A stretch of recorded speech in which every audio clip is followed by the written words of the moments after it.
Olá, sou Milton Gotardo, sou médico, anestesista da divisão de anestesia do Hospital das Clínicas, sou da equipe de emergência. Hoje vamos abordar sobre transporte do paciente crítico na época Covid.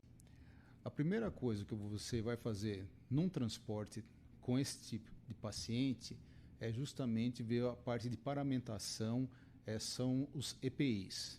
Nunca esqueça de utilizá-los propriamente. A segunda parte é você saber o histórico desse paciente, como ele está evoluindo e por que eles estão pedindo para fazer o transporte. A terceira parte, a sua equipe, ela tem que ser uma equipe treinada, capacitada e sabendo das suas funções. Normalmente vai ser um médico, uma enfermeira, um técnico de enfermagem, um fisioterapeuta. O que ocorre? Cada um dessas pessoas, elas têm que ter conhecimento sobre os equipamentos que você está utilizando. Ou seja, o paciente está utilizando, vamos começar, primeiro, pelo monitor multiparamétrico. Esse monitor tem que estar bem colocado, bem distribuído no paciente. A segunda parte são as bombas de infusão. Essas bombas de infusão, sempre verifique se essas bombas de infusão elas estão com bateria suficiente e se os líquidos que estão sendo utilizados por essas bombas, eles têm quantidade suficiente.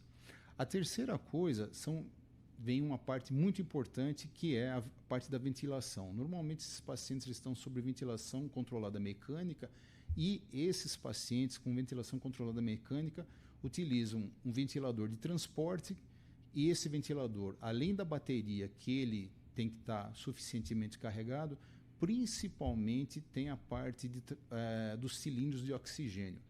Então, você sempre tem que trabalhar com o máximo de pressão para você ter um máximo de volume de oxigênio. Por quê? O paciente COVID é um paciente que requer uma saturação de oxigênio muito grande, ele precisa ter um volume de oxigênio alto para você trabalhar. Então, é imperativo que você faça isso verificando a parte dos seus equipamentos. Outra parte muito importante é o trajeto que você vai fazer. O trajeto, mesmo sendo intra-hospitalar, no caso aqui, você tem que prestar atenção. O intra-hospitalar, mais ainda. A outra parte é muito importante, é a comunicação que você tem que ter. A partir do momento que esse paciente está pronto para ser transportado, você tem que verificar o local de destino se está pronto para receber. Um grande problema que você tem e que nós temos é, por exemplo, fazer um transporte para uma tomografia. Não adianta marcar e depois de meia hora sair.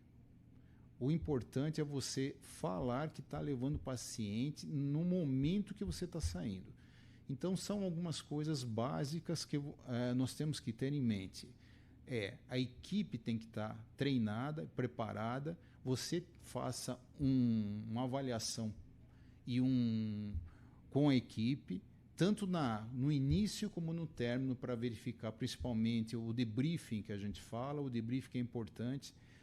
A segunda coisa, o histórico do paciente, revendo. A terceira coisa, o seu equipamento tem que estar em ordem para fazer o transporte, certo? A quarta coisa é o trajeto e a quinta, a comunicação. A comunicação é imperativa nessa parte de transporte. Espero poder ter ajudado a vocês. Um grande abraço.